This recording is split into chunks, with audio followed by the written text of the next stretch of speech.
So today we're going to consider the cautionary tale of a reluctant character named Gideon. And it's found in Judges chapter 6 through 8. So if you want to turn to Judges chapter 6. The story of Gideon showcases God's strength in light of our weakness.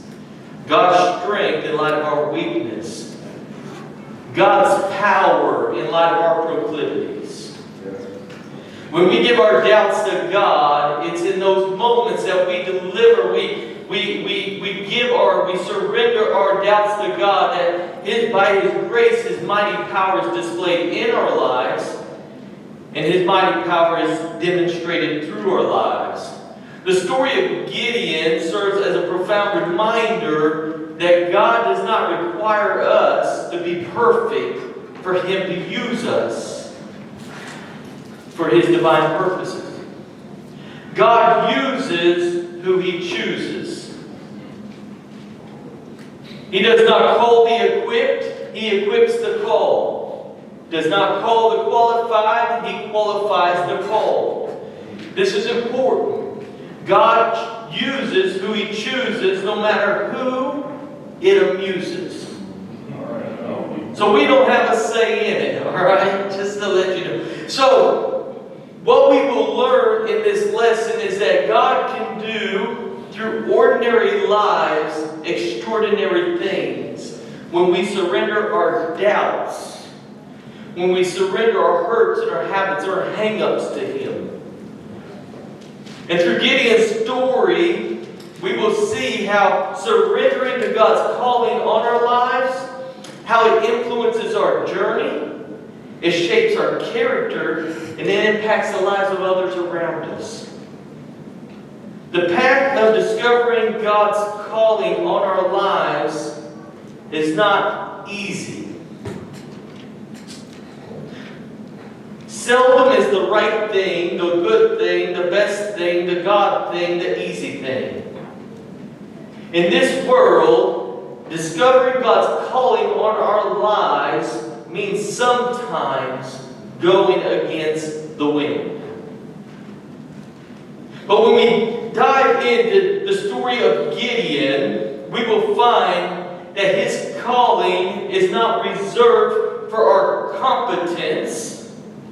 It's not reserved when we get all of our ducks in a row and we're trained. And God's calling, our destiny, is for those who have surrendered their lives to Him and are living in dependence on Him. Judges 6 verse 1 says this, "Again the Israelites did evil in the eyes of the Lord, and for 7 years He gave them over to the hands of the Midianites."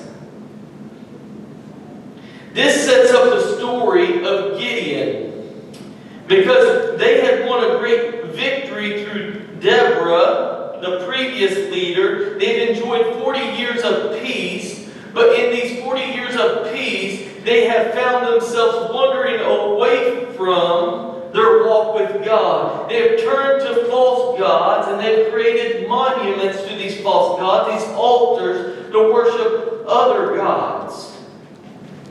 So after this place of complacency that they're in, God sent the Midianites to chastise, to correct their course. For 7 years, they've been living under the oppression of the Midianites.